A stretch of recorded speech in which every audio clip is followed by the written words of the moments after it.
This conference will now be recorded. Hi, this is Jim LaValle, clinical pharmacist and board certified clinical nutritionist, talking to you today about metabolic code and in particular Triad 2, which is gut, immune, brain. Now, for the longest time, I mean, up to 10 years ago, everybody was like, what are you talking about? The gut and the brain are communicating. But the reality is that obviously, fast forward to today, we know there is all kinds of interaction, communication going on via the enteric nervous system and the immune system and the gut microbiome between the gut and the brain. And really, what we're finding out is this is central to how we maintain our health and how we slip towards chronic diseases when we don't maintain our health. So we have to really concentrate and focus on what we're doing as it relates to the gut so that we can really move people forward. Because one of the big things that happens, of course, is that we all worked on food allergies with people. We've all worked on making their gut cleaner.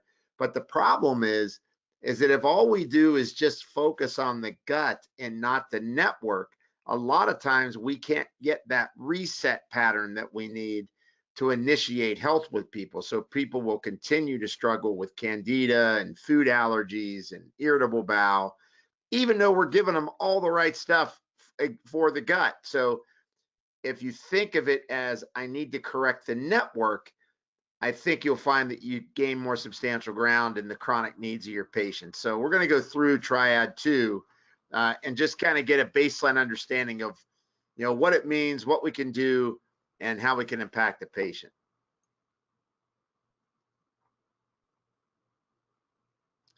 So, so when you think of gut immune brain, it's kind of primary command and control center. It's your brain has big impact on every organ, cell, and network in your body. It is the field general for your chemistry. And then when you think of other terms that relate to this network, it's about filtering, defense, and repair, meaning keeping nutrients in your body, not allowing certain things through the barrier of your gut, repairing your body through absorbing nutrients and delivering what's needed. It's a major physiologic interface, meaning that literally your gut barrier, it's absolutely in contact with the external world. And when it's normal and things are working well, someone will feel organized and secure, meaning just think about it. When people have irritable bowel or colitis, or they're uncomfortable from constipation and diarrhea, think about how they have to run their life. And a lot of you that are practitioners know this. When you normalize someone's bowel movements and they're no longer bloated, they're no longer gassy, they're no longer having urgent stools, it changes the quality of their life. And so when it's imbalanced, that's that disorder and unpredictability. And when it's balanced, it's a feeling of security. And I know just, watching, and talking to, to people, and it's particularly women because they have the issue more with irritable bowel.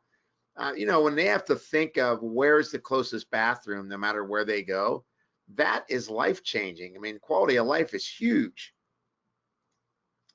And it's that thought of, if you think of some big, kind of overriding terms, it's, knowing your gut immune interface with your brain is, what to absorb, what to let go. It's that cellular intelligence, meaning that your immune system is knowing what to react to and what not to react to. Calm borders is about that mucosal barrier, not having an immune defense that is leading towards autoimmunity. So when the gut is healthy and the immune system is in homeostasis and it's not creating too many inflammatory cytokines, not triggering that engine for inflammation in the brain and in the gut, we can be well. But it's become trickier and trickier today. I mean, I know for me, practicing now some almost 35 years, there's way more people that have significant autoimmune issues, more autoimmune thyroiditis, more Sjogren's is heard of, obviously more MS, more rheumatoid arthritis, but there's this whole aspect of autoimmunity actually becomes part of a behavior of a chronic inflammatory state that is driving all levels of chronic illnesses and conditions. So whether you think of heart disease or dementia, both of them are a chronic inflammatory response. You need to balance gut immune brain if you're going to take hold of whether a person is progressing with their diabetes, with their heart disease, whether their cognitive function is slipping away, not just the classic thoughts of, oh, well, you have an autoimmune disorder. So really important to get a centered perspective on this. So gut immune brain, absorption and elimination, command and control, defense and repair. Those are the big three targets that we talk about when we think of gut immune brain.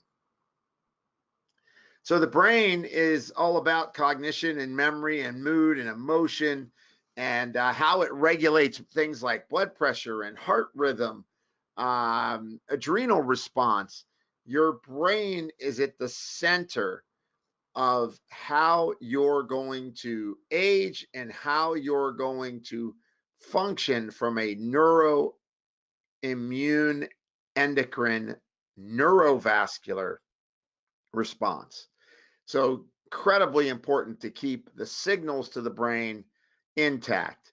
Now, the gut is a single epithelial layer, so it is really important to think about one cell layer thick is all that separates you from the external world. And when that one cell layer thick gets compromised, either the cells get damaged or the gaps between the cells becomes too great, we start to show shifts in our immunity, which can trigger things like innate and acquired immune issues, alterations in cell-to-cell communication.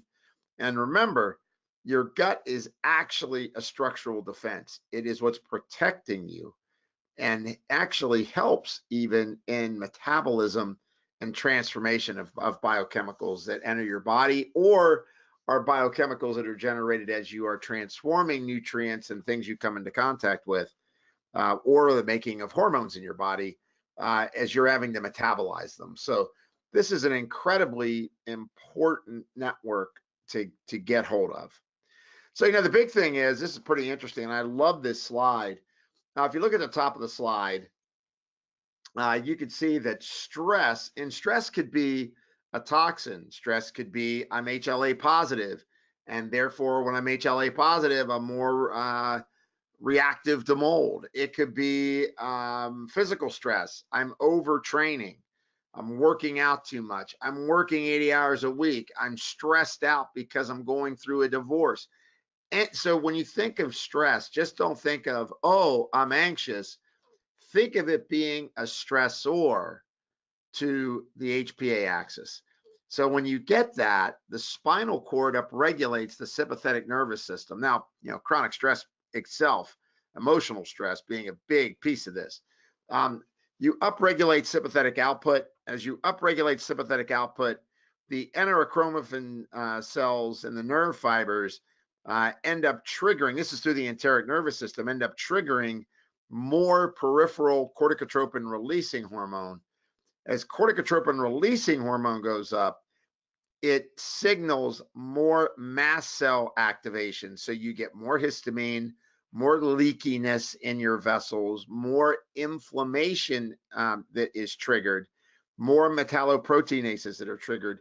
And the corticotropin releasing hormone also upregulates permeability in the gut. So your gut becomes more permeable or hyperpermeable as you upregulate corticotropin releasing hormone through the enteric nervous system.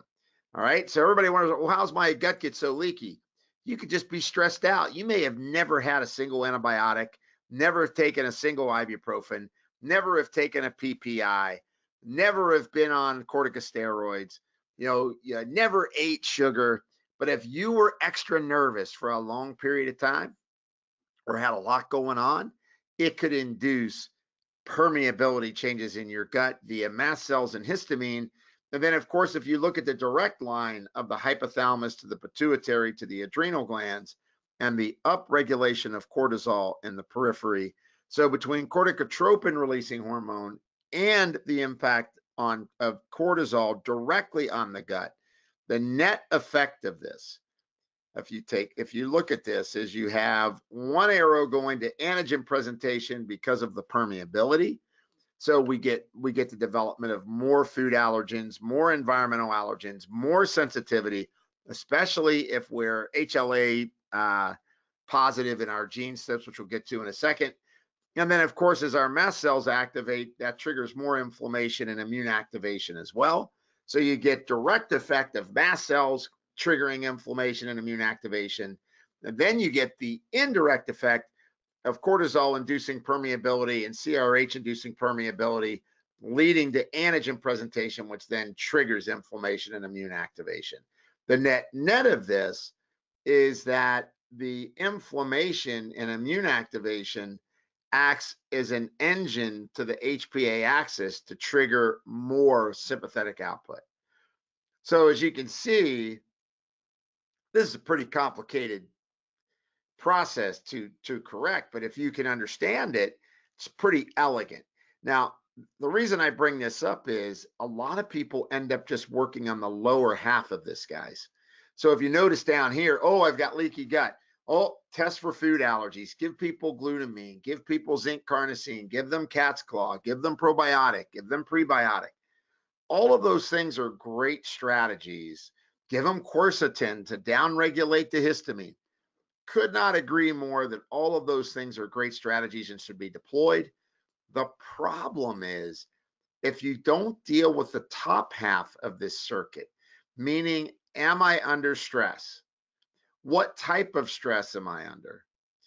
You can really end up somewhat chasing your tail by just trying to work on people's guts the whole time, when really what you needed to do was calm their nervous system down. Now, what would be some clues to that?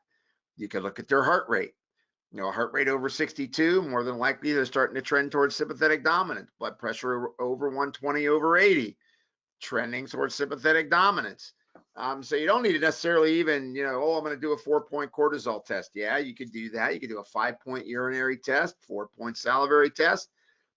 Valuable. You could measure urinary catecholamines, find out if they're pumping out trending high normal. Perfect.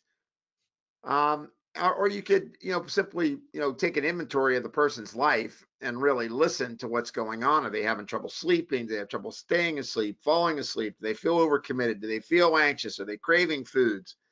All of those things lead you to think that this graphic is being activated from the top down. So big, important slide. So when you think of it, as the gut gets out of balance and leaky, we begin to see permeability changes and dysbiosis. We grow more yeast, we get more bacteria, more opportunity for parasites, more opportunity for things like SIBO to take place. The immune system ends up upregulating our antigen presenting cells, which means we're going to start to react to more foods. And you guys have seen this. If you've been in practice as long as I have, more and more people are allergic to more and more foods. The food isn't that different, guys. Our immune system is just under that much more assault. So yes, the environment has changed. Our stressor inputs have changed. Our body's response hasn't changed. We just put a lot more load on it so that it's much easier for it to get reactive. And so we can get, epithelial lymphocyte accumulation can start to occur. And so all of this starts to create an inflammatory response in the gut and in the immune system. And it's important to understand that, your intestinal epithelium, it's the largest mucosal surface in the body, and it is the interface between the external and external world. And so one of the biggest things that you need to protect against is this thought of excessive intestinal permeability and a reduced mucosal defense. When that is compromised, that is when inflammation and autoimmunity will begin to become a part of a person's chemistry.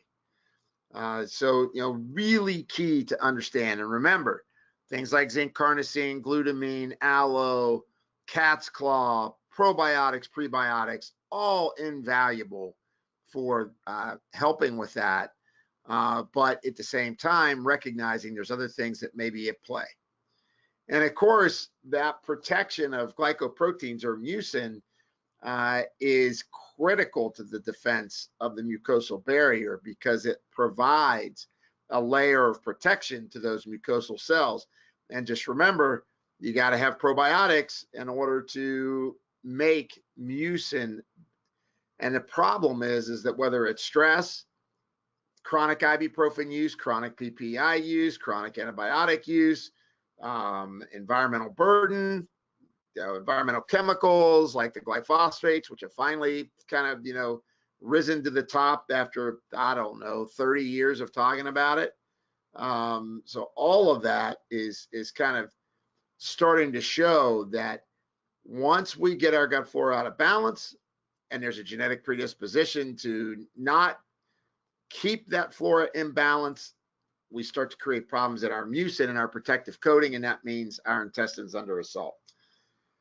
So, why is it so important that we think about different types of probiotics and making sure we downregulate histamine to keep the gut flora intact? It's because gut flora does a lot. I mean, we're finding out there is so much that it does in relation to immune modulation, signaling of the immune system, signaling of hormones, signaling of appetite hormones, balance of your microflora can lead, if it's out of balance, can lead to problems with weight gain. It controls pathogens. It's involved in terms of allergens. I mean, we've all seen the studies at this point. When mothers took probiotics in their third trimester, especially if they had Lactobacillus infantis on board, but if they take probiotics third trimester, their child, when they're born, is much less likely to develop allergies and eczema. That's an epigenetic expression of using probiotics. It's so important to think about. And of course, the microflora and the whole gut milieu is important in regulation of hormones like estrogen. And, you need butyrate. So short chain fatty acids, so things like butyrate are needed as well, because butyrate helps the GI lining to stay competent. You need butyric acid to keep the mucosal cells nice and fat, just like you need glutamine to keep those mucosal cells nice and full and healthy. So, butyrate is important to protect against abnormal growth of unfriendly bugs, also protects against things like colon cancer, and protects the mucosal cell. Remember, one of the ways you can get butyrate, of course, is, you can eat ghee. Ghee is a rich source of butyrate, or you could take butyrate. And, just have to remember that you've got these epithelial linings are only one cell layer deep, and they're joined by tight junctions. So when you think about, occludin and zonulin, when you have normal amounts of lymphocytes in your epithelial cells, your tight junctions stay intact. When you start to get more immunoreactivity and you express more lymphocytes, it damages the tight junctions, and now you become more prone to allowing proteins and peptides through that junction, which then creates immunoreactivity. Now, another way to do this is that as you are under stress and you upregulate interleukin 6, interleukin 6 upregulates claudin 2 in the mucosal cell. And that claudin 2 upregulation will cause the tight junctions to break. That's why it's so important to control inflammation from the brain down. You need to work gut and brain together to control that third leg of the triad, the immune system. Because otherwise, if you're just trying to attack the gut without calming down the stress response, you may never get to getting that gut to get healed. The tight junctions just may stay damaged. So obviously what starts to happen is whether you inhale an allergen or you eat foods that are high lectin, And if the flora is compromised and your epithelium tissue is loaded with lymphocytes, you activate the Th2 side or the IgG IgM side of your immune system, which leads to an immune type behavior. And even in the case of, so everybody argues that well, if I don't have celiac, gluten intolerance is, way overplayed. Not really. If all of us had been in practice long enough, we know when we take people off gluten, they do better. However, is it the gluten? Because when people go to Italy and they eat, flour, it's okay. Or is it the hybridized grain and all the foreign proteins? Big topic of debate. Here's what I know. Most people that I see, by the time they get to me, their gut's broken down. They're sensitive to a lot of high lectin foods, and wheat is one of the big ones because it contains gliadin and gluten, and so there's even a non-immune inflammatory response. Sounds weird, but a new pathway for gluten that's been discovered as well, that's been in the literature recently. And of course, as we trigger more histamine, we activate the HLA class of genes.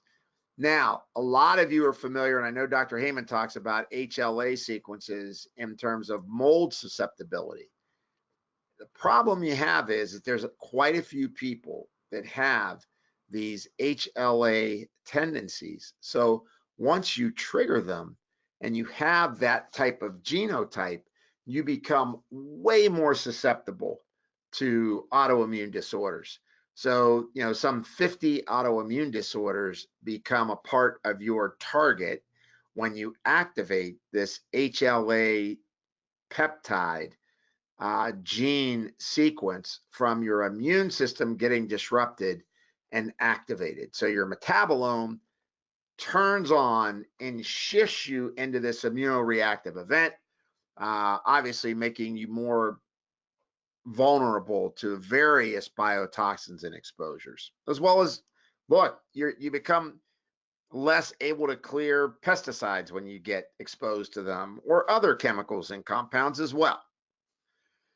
This is interesting here. This is an HLA staining of the jejunal tissue in type 2 diabetics. This was HLA positive diabetics. And what this is basically showing, people that are HLA positive this is an immunoperoxidase staining. So when you look at B and D, so there's immunoperoxidase staining in A and B, and then the healthy control is A and C, and the type 1 diabetic is B and D. So if you look at this and they look at the inflammation in the villi in both type 1 and type 2 diabetics, all right, the jejunal mucosal cells are much more inflamed. So basically what this is saying is, but if you're type 1 or type 2 diabetic, you better be getting to work on your gut health. That your gut is a primary driver of progression, whether it relates to damage to your kidneys, damage to your heart and neurovascular network, damage to your peripheral tissue. It's a systemic inflammatory response. Makes sense, is diabetes, makes you more prone for 8 different types of cancer, the most common types of cancer, in addition to dementia, in addition to heart disease, in addition to non-traumatic amputation, in addition to kidney disease, right? So it is the mother generator of inflammatory tissue, is in the gut, and it is heightened in people with diabetes. And obviously there were some interesting studies that showed, like, if you had, you had 100-fold risk if you had an HLA-DRDQ genotype for type 1 diabetes. And so it's important to keep in mind, I need to try to keep my gut from being reactive if I'm worried about being at risk. And of course, children that have had lots of antibiotics when they were infants, there's now these associations with the potential for them developing type 1 diabetes. Makes sense. Lots of antibiotics knock out the beneficial flora. start to create inflammatory signaling in the gut, and we set up a perfect opportunity, a perfect storm for this to occur. And of course, if you look at this, this is Nutrition and Clinical Practice back in 2006. This is literally right out of their document.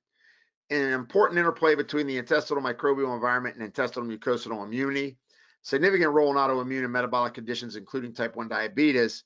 Resistant starch and butyrate are involved in tight junction formation, meaning that using resistant starches that feed the beneficial flora and allow for the beneficial flora to make butyrate is incredibly important.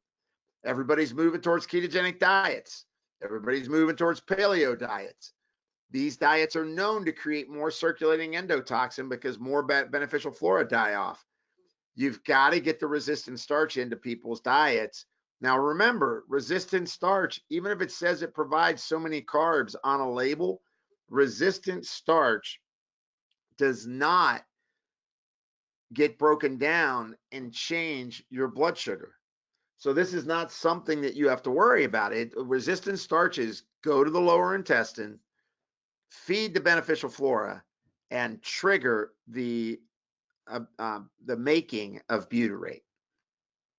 So this is a great diagram out of the journal Diabetes in 2008. And I think it's interesting that 10 years later, we're not nearly doing enough education in the diabetes community about maintaining the mucosal barrier. I mean, this was in the journal Diabetes in 2008. Abnormal epithelial activation, meaning here's your leaky gut phenomena. Here's your mucosal barrier. Here's the tight junctions. Here are the little black lines. They break. Protein peptides or antigens get through the mucosal barrier, trigger the antigen presenting cells to release cytokines. As these cytokines are being released, it triggers inflammation directly on the islets. And then the antigen presenting cells upregulate our Th cells that lead to B cell activation, which leads to autoreactive immune processes and antibodies to the beta cells. So this is right out of the journal Diabetes, but yet we don't talk to people with diabetes. Even if you're a type 1 diabetic already, you should be working on your mucosal barrier to not further this type of systemic experience in your body. So people that are type 1 diabetics have to work on that gut health. They got to work on that mucosal barrier to downregulate this autoimmune behavior. It's not just about what's going on in their pancreas. It's about the inflammation that's going on all over their body. And if you're a type 2 diabetic, the same issue is occurring. That's why they talk a lot about cross autoimmunity between type 2 diabetics and type 1 diabetics, where they're calling them diabetes 1.5s, or I think it's interesting, right? It's just a matter of you have these different aspects to your network biology that are being activated. So obviously, toll receptors are super important to help keep the information between self antigens and non-self antigens. And toll receptors are important for signaling, cytokines and chemokines. And you have to remember that friendly flora help to balance your toll receptors, so you're not over activating non-self antigen triggering. So when you have beneficial flora and you improve gut barrier permeability via the beneficial flora, you're doing it because you are regulating toll receptors and regulating chemokines and cytokines, so that you're basically not throwing out little miniature, bombs, inflammatory chemicals all the way through your chemistry via your intestine. And, obviously, one of the big things, if you're looking at things like secretory IgA, this has a lot to do with, the intestinal mucosal defense. And, we just have to realize that, when you're looking at secretory IgA, people that have really low secretory IgA, typically that means they've been pushing their immune system for a really long time. and their gut defense is really beaten up at that point. If you have really high secretory IgA, it means that your gut is in a defense mechanism right now where you're reactive, but you're still making secretory IgA. So either way, if you're looking at, salivary secretory IgA, it's important to note that it really is a window to what's going on in the gut. And there's a lot of things that can trigger intestinal epithelial cells to become reactive or to become more permeable. I've listed just some of the chemicals that are involved, but obviously mast cell, proteases, leukotrienes, histamine, TNF alpha, interleukin 6 should be on here, not just interleukin 4. Any number of chemicals can trigger this. And then there's the idea of, well, what other factors could influence my intestinal flora? And so I made a quick list here. Look, I don't have everything on here, guys. Like a really high fat diet, a high saturated fat diet, low in fiber can do it. But sugar's obvious, NSAIDs, corticosteroids, PPIs. So any of the antacid drugs, I don't have those listed here specifically, but I talk about gastrointestinal pH, toxic metals, excessive alcohol intake, pesticides. There's a lot of things that affect gut health. And this is just a more thorough graphic of what I showed you, what happens in diabetics. But the one thing I want you to note is if you look over here on this side, stress, medication, enzymes, intestinal flora, immune dysregulation, all can begin to alter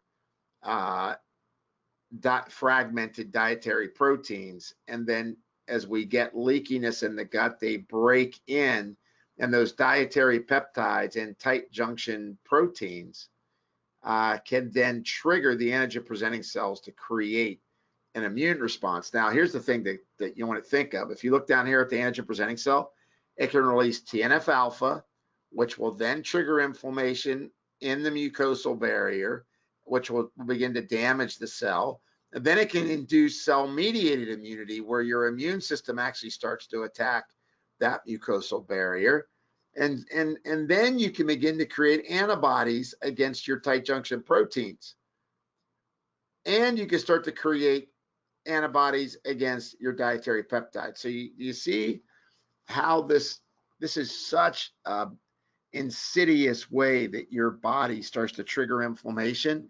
And yes, it can take time, like a year or more, to correct all of the immune patterns that are going on that are creating this complex of issues.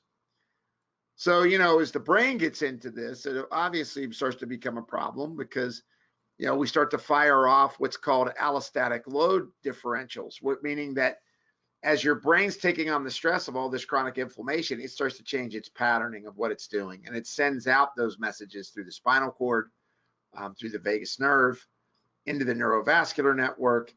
It starts to activate microglial cells in the brain. And microglial cells are the immune traffickers in the brain that end up triggering excessive inflammation and neurodegeneration. It can downregulate thymic cells. It can alter a variety of immune cells. You can start creating more metalloproteinases, which are big chemokines that get into the connective tissue. There's all kinds of things that can start to go wrong. And as I mentioned, from the brain down, the brain directly is connected to the small intestine, and sympathetic nervous system response is triggered and creates an inflammatory response. And then, of course, that inflammatory response goes back up to the hypothalamus. This is just kind of a different depiction of that graphic circuit board that I had earlier.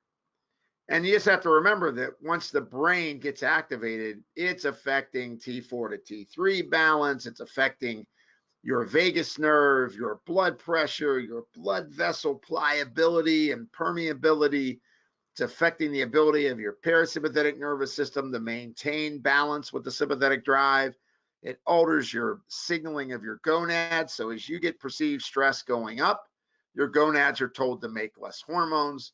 as you're making less sex hormones, of course, that triggers a lot of different changes in your chemistry. But one of the biggest things that happens all this is that it begins to affect Triad 1, meaning that as your brain starts to get under duress, you now start to trigger more insulin resistance, higher blood glucose, and more sustained cortisol response.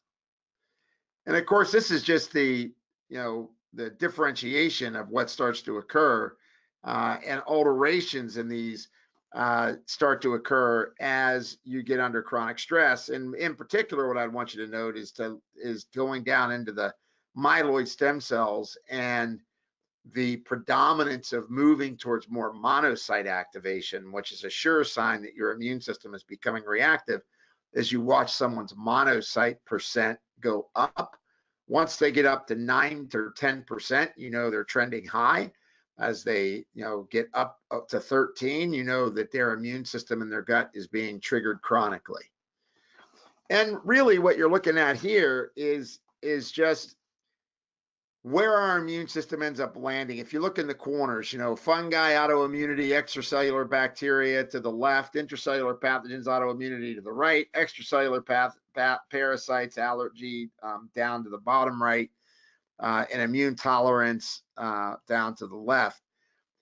As we activate different aspects of our chemokine and cytokine experience, and we trigger these different immune chemicals, it sends us into, this is an old term that I learned back in the mid 80s from Dr. Alexander Wood, and it's into a diathesis, or a predisposition towards being sensitive to certain biochemical terrain, meaning that my terrain has changed. Now I'm more prone to be fungal. So you could think of, if your body's more like soil, and if you've ever gardened and you've got, oh my God, I'm getting parasites. Oh my God, I'm getting aphids. Oh my God, where's this fungus coming from? It's because either the soil's off or the plant is weak. Start to think of your chemistry as a terrain that needs to be balanced in order to kind of hold back these various types of responses. Now, obviously, if you have a parasite that comes in, from the environment, you may need to eradicate that in order to, downregulate the amount of inflammatory response that's going on. And this is just kind of an important note on microglial activation. So if you look at the top left-hand corner, lipopolysaccharide is developed as Flora die off in the gut, and that lipopolysaccharide is supposed to be, it's a protein of the cell wall of the organism. It's supposed to get filtered in your liver and your lymph, but when it gets in excess, it gets to your brain, and it can trigger microglial cells, just like pesticides can, just like heavy metals can, just like excessive stress can. But if you look at this, when the glial cells get activated, it triggers neurotoxicity, meaning I release more inflammatory compounds in my brain that has a direct effect on damaging neurons. And as those and then if you look over here, glutamate, MPTP, MPP plus, these are just chemicals, right? You can have a direct neurotoxic effect from a chemical like arsenic, or you can trigger your immune system to attack your neurons in your brain. And this happens in diabetes. It happens in traumatic head injuries, TBIs. It happens in people that are under chronic duress. It happens in Alzheimer's. This activation of the microglia is a key concept for how we spare the neurons as we're aging. And as the neurons die, they release laminin and metalloproteinase 3 and alpha-synuclein and neurolaminin, or neuromelanin rather, that all trigger your microglial cells.